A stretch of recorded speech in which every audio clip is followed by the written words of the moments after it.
Hello, YouTube. This is Newman Fan Forever 39. Not so sure if I should change that name after this weekend, but as most of you all probably know, I was at this past weekend's South Point 400 race weekend at Las Vegas Motor Speedway. I just thought I'd show you guys, what I got from there, what I thought of the race. Oh, and no, this isn't NASCAR related, but I want to give a personal congratulations to my all-time favorite IndyCar driver, Scott Dixon, on winning. Oh, well, that's the only car I have, but on winning his fifth consecutive championship. And if I'm not mistaken, he's now tied Mario Andretti for second on the all-time wins list or champions list. I gotta rewatch the race. I didn't have a chance to look at it because it was on Sunday. I was coming home from the track, but I was quite happy.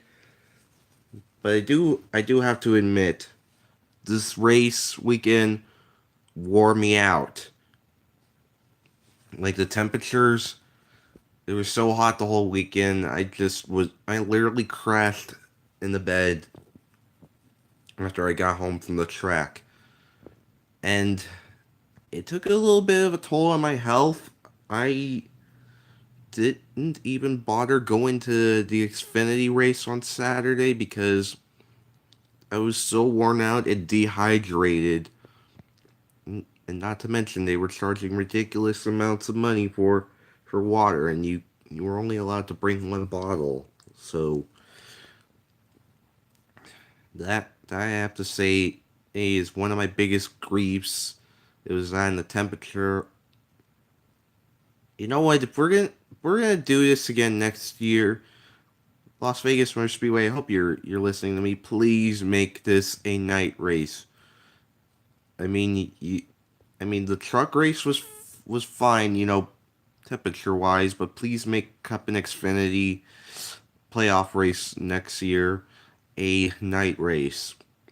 I'm not saying this for not just my sake, but for the fans' sake. I did come across some people that were passed out, and it was beginning to bother me a little. But enough of that chit chat. Well, I'm gonna show you guys everything I got. Like I said, I didn't go to the Xfinity race, and I'm kind of kicking myself for it because found that Ross Chastain got his first win there. There, congratulations on that and making the Xfinity Series playoffs. Just too bad if I'm not mistaken, he's only going to be in that 42 car once more, and then he goes back to the four. But I hope he does well. And but I did go to the Can-Am West race. I went to the Camping World Truck Series race. I went to the Cup race. I'll get to my reviews on those later, but I'm gonna show you everything that I got the whole weekend. You know, I got diecast and a handful of stuff.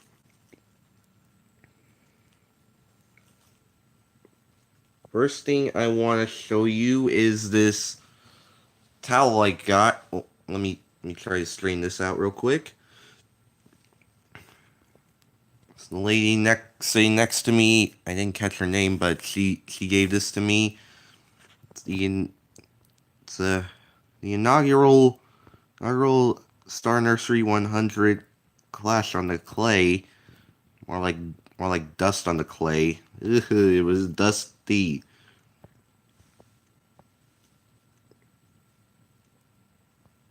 But big thanks to her for giving that for me, or giving that to me.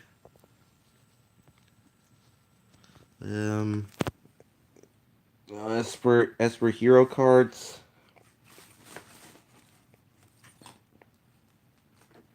I did meet several, and I mean several drivers. Few of them signed my autograph book, but it's downstairs, and I have a lot of signatures in there. I'm gonna have a hard time telling who signed what, but I got Ryan Newman's signature, Chris Buescher's, and AJ Allmendinger's in it.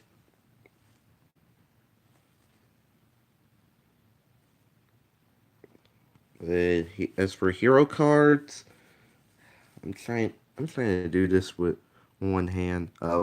First off, I got the race winner's signature, Grant Enfinger,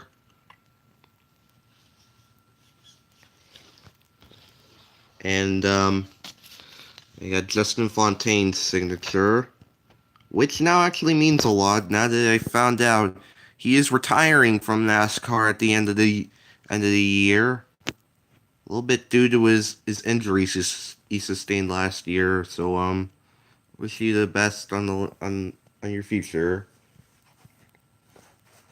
I got Corey Roper's autograph.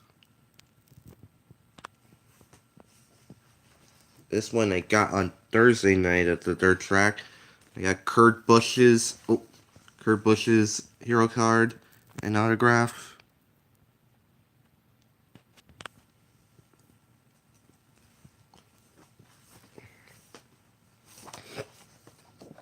And Noah Gregson's autograph.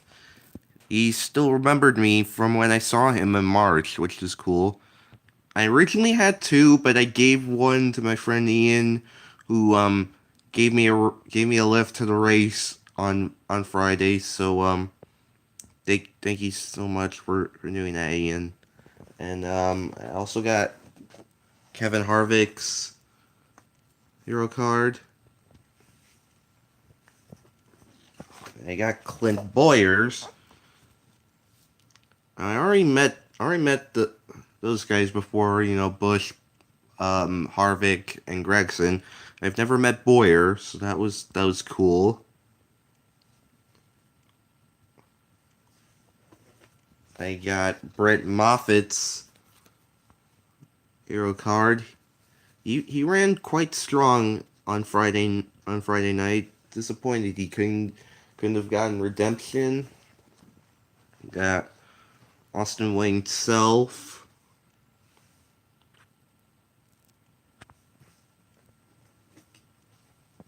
Oh, you know what? For a second, I thought I lost this one at the track, but I didn't. I got Riley Herbst. By the way, note to self: never say you want Noah Gregson to win when he's sitting next to Herbst. He was a little pissed about that, but anyways, I got Todd Gilliland's hero card. Interesting fact.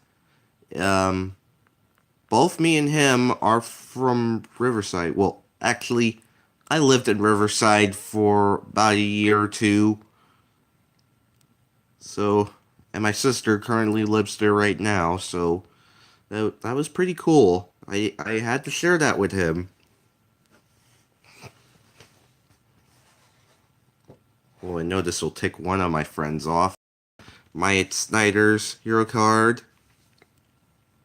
He kind of ran decent on Friday. He's just kind of a hit or miss driver. Oh, and this is another guy that remembered me, Ben Rhodes. He he was pretty he ran pretty good on Friday. He was another guy I was kind of pulling for. And this I do have to show you guys if I can find these. I did get some of my tickets signed. Okay, first one I got signed by Grant Infinger again. I had to wait nearly 30 minutes in victory lane for him to sign it. And also, while I was waiting, I got Joey Logano to sign my ticket from Thursday night. I know Sheldon Creed won that race, but you might have left already. But hey, I never met Legong before.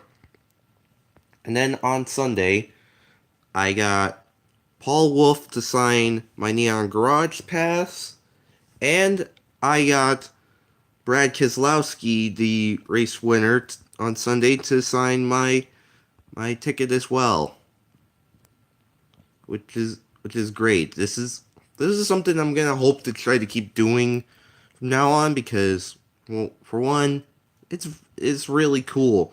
I got very lucky when Martin Truex Jr. signed my ticket last year. If any of you all follow me on Facebook, you probably know about that. And then it kind of helps the traffic to die down heading out of the track. And well, that's enough of the hero cards. Let me show you the diecast that I got. All right, first thing I'm gonna show you. I got these on Friday or not Friday, Monday when I bought the tickets at the track. I got Ryan Blaney's 2018 number 12 Pennzoil Ford Fusion. This is the one that he ran in the spring race, and I was hoping that he would win, but Harvick dominated that race. Though Blaney didn't disappoint paint scheme wise, running the PPG colors. I got Bubba Wallace number 43 Air Force Chevy Camaro. Really wish that he'd run this more than twice a year, because that is one sick paint scheme. And since this is his last year in NASCAR, or I got Casey Kane's 2018 WRL Chevy Camaro. I'm not gonna lie, I really will miss Casey Kane. He has been one of my favorites since 2006, and it's very heartbreaking to see him go. But but I do know how some of you guys feel if your favorite driver retired over the last few years. I'm not trying, even though I've been like very quiet about it. I I understand how you all feel. Give me a moment while I try to get the rest of my cars that I got. I got the rest of these on Sunday before the race started, and um, hold on for a second, please.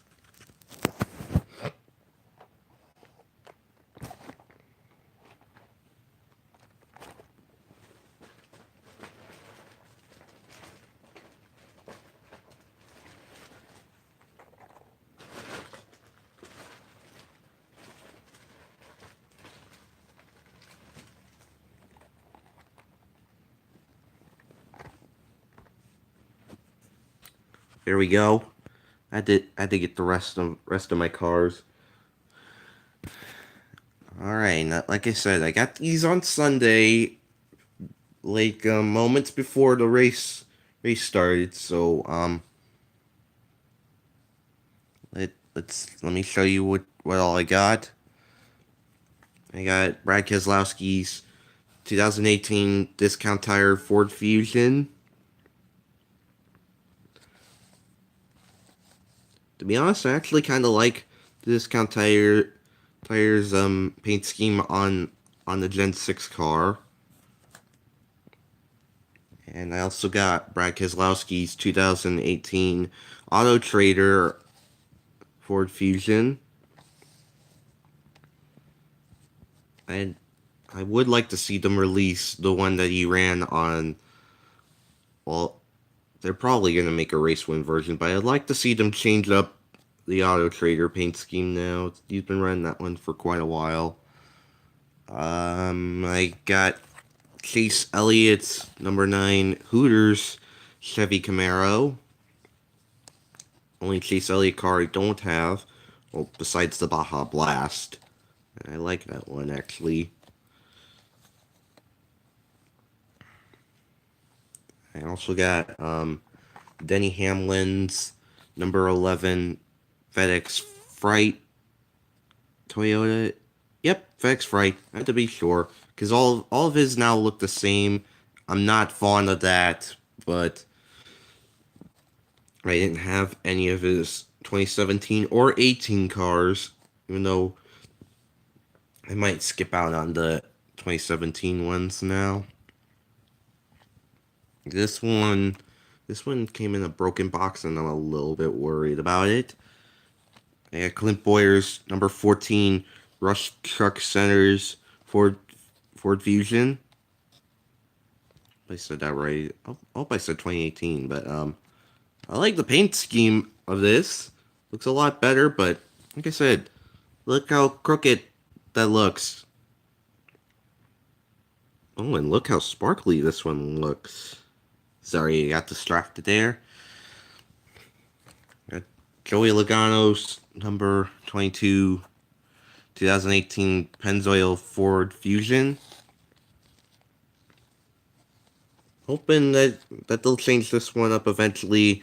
I highly doubt it, knowing the Penske paint schemes. Yeah, and this one's been a little meh this year. Got William Byron's 2018 uh Exalta throwback Camry. Oh, how nice! See, I see a paint chip or two. Hopefully that's just. Hopefully that's not an actual chip. And it's something I can wipe off. Let's. This one actually, because I've seen it a couple of years before on Jeff Gordon, I'm not too fond of it. This one I am fond of. This is William Byron's 2018 UniFirst Chevy Camaro. Oh dear. Um, I. This may sound biased. I like Kane's better, only because it has a little bit more green to it. This one has a little bit more white to it, and even with the numbers, but it's not bad. Well, in terms of everything I got, this is what I have. I already uploaded some NASCAR thanks cars I got last week. I found the Wave 6 cars, so if you have me on Instagram, you probably saw that. No, I might put a link in the description. But now I want to get to talking about about all three races I attended real quick. So first off, the K&N West race at the dirt track. I'm not gonna lie, it was a bit of a mess at the start because they didn't put down enough water and it was so dusty at the track. Drivers couldn't see and it caused a couple of pileups at the start and then went under red flag for a bit. It started to get a little bit better after they watered down the track enough, and then we got to racing. Most of the battle up front was between either Haley Deegan, Derek Kraus, hope I said his name right, Derek Dorn, Ryan Partridge, Christopher Bell. I don't know if I'm missing someone else. Oh yeah, Creed was up there a little bit. And Brendan Gaughan was in the race also. He got a top 10 finish, but that was where the majority of the battle was. Um, kind of disappointed. Christopher Bell got screwed over by jumping the restart. I mean, how are you gonna be able to see an orange cone at a dusty dirt track? So But yeah, Sheldon Creed ended up winning that race. But it was a pretty decent. It was actually a pretty decent race, just with the exception of how long it took for them to dust down the track. I would probably give that one at least maybe a B minus. But maybe they'll take this and learn from it next year.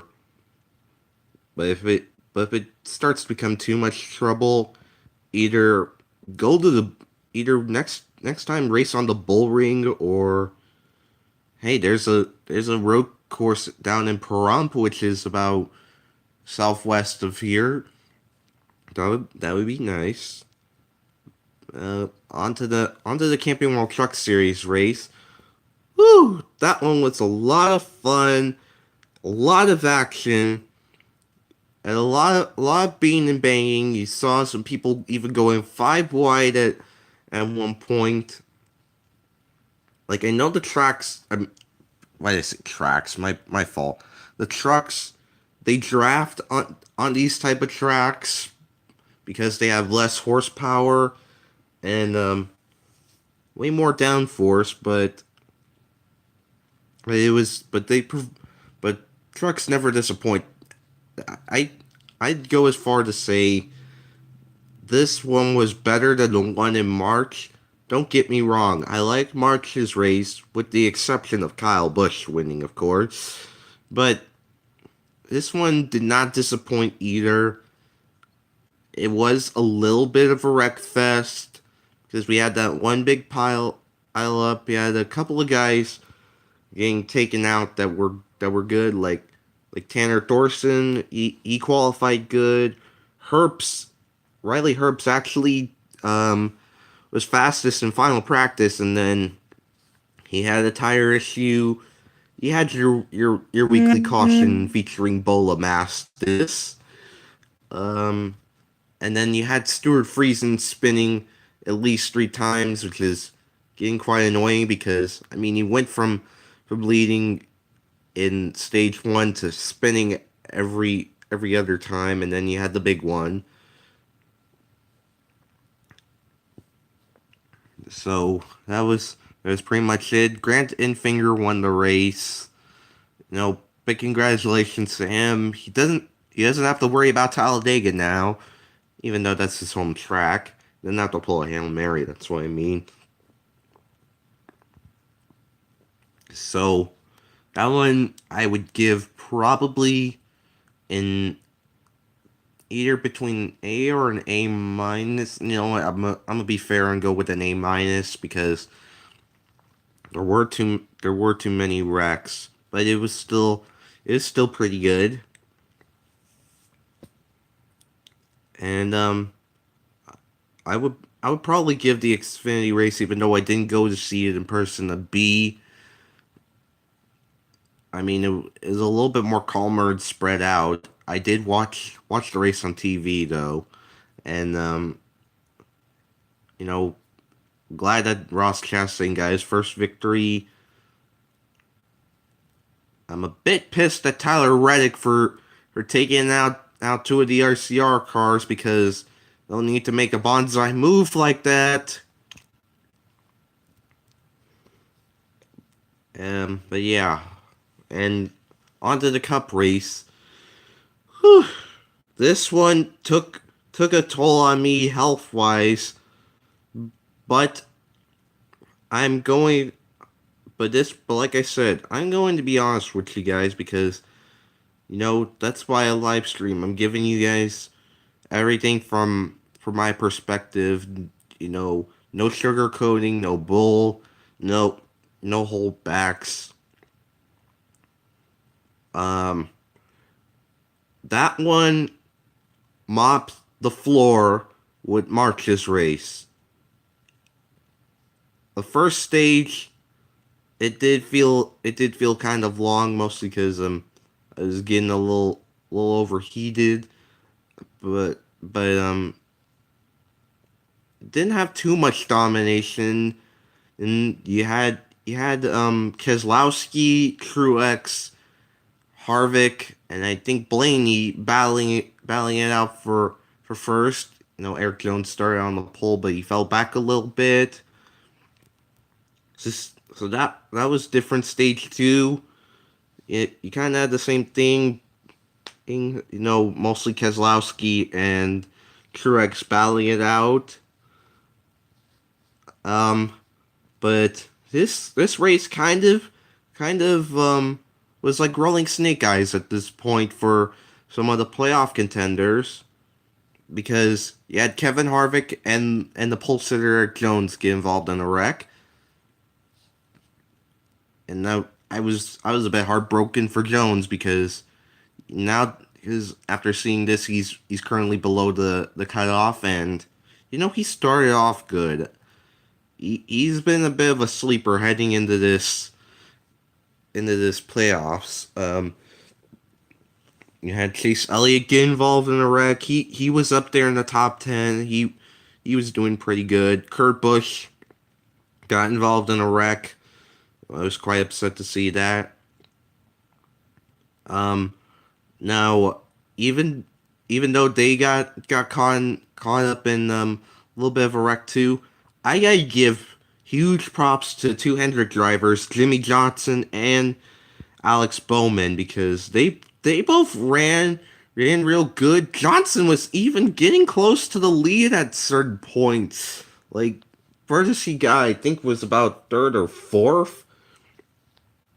But everyone knows this is Johnson's worst season ever, and he was almost showing signs of his old self, battling the lead, battling the leaders. It was I'm not gonna lie, I kind of wanted him to win, but it wasn't meant to be. Him and Bowman, I think, made contact and both had a tire rub, which kind of screwed them out of a good finish. But I hope that gives those two momentum heading into Richmond. Even though if I'm not mistaken, they're both below the. No, I think Johnson's below the playoff cutoff. Bowman, I think, may be ahead of him. You know what? I gotta look at the playoff standings after this. Even though I'm not fond of them, but I know some good guys got screwed out, and it was funny seeing Kyle Busch and Denny Hamlin have problems because I don't like those two, and you can't make me. But on the other hand, the Penske cars dominated and were up front most of the day. You know what? I need to stop saying dominated. There wasn't really too much domination. Truex was up there. Ryan Newman even got up there at one point. I know he finished ninth. And the big news came out today. He's leaving, or not today, but this weekend. He's leaving RCR. I'm very gutted by that.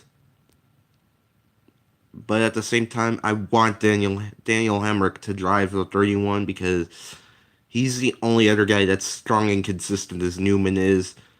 I hope Newman ends up at a good team, though it's starting to seem like he might go to Roush Fenway to drive the six.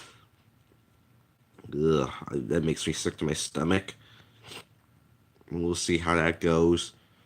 But no, Brad Keselowski won the race.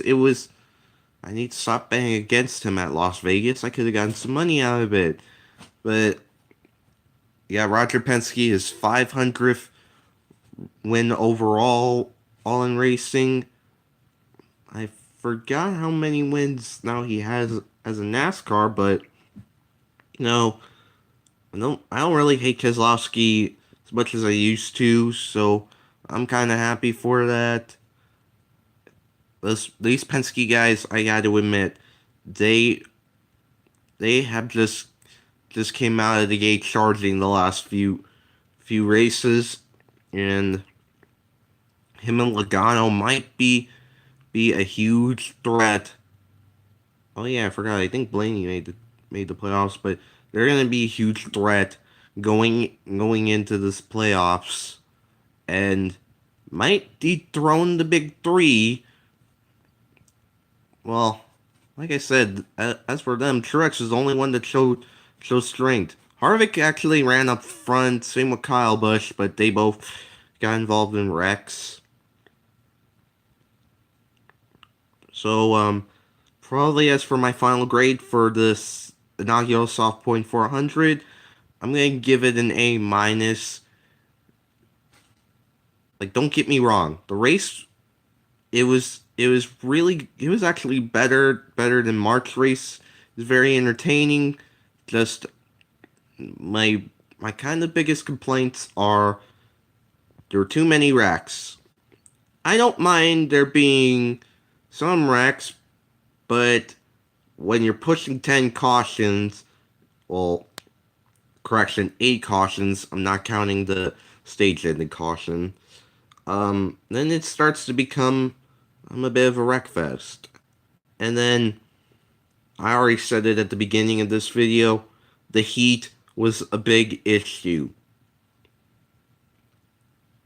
Las Vegas Motor Speedway, I'm majorly urging you guys, please make next year's playoff race for Cup and Xfinity a night race. I did look in yesterday's paper.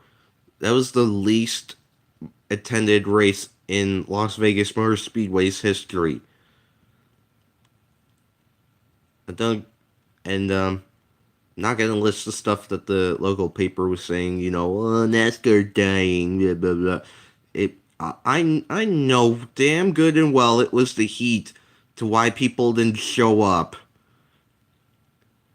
I was even saying to my dad, I may not, if it's not gonna change to a night race, I either may not go next year. I'm gonna go to the one in March, I can tell you that, but probably not the playoff race next year because that heat was brutal. It was really brutal on me, the fans, and the drivers. I heard at one point it was getting to 150 degrees in their cars. So, and plus we don't really have any night races in the playoffs. I mean, we have Texas, which is a dusk to night race, and Homestead as well, but we don't have any night races. So I'm serious, Las Vegas Motor Speedway or NASCAR or whoever does the scheduling, please look into making that race a night race, and same for the Xfinity race as well. You already had two truck night races, which you know what? I'll save that for another time. Talking about tracks that have 2 races, but anyways, at least that race was entertaining, and at the same time, him temperature wise, it felt very good. Well, I think that's about everything. You know, same thing as last time. Let me know if you want me to do more streams like this. Well, not really too much showing off all the stuff I got, but you know, giving race reviews, my honest thoughts on the race. But like I said, just let me know you guys' thoughts in the comments. You know, comment, like, subscribe. I'll see you guys next time. Peace out.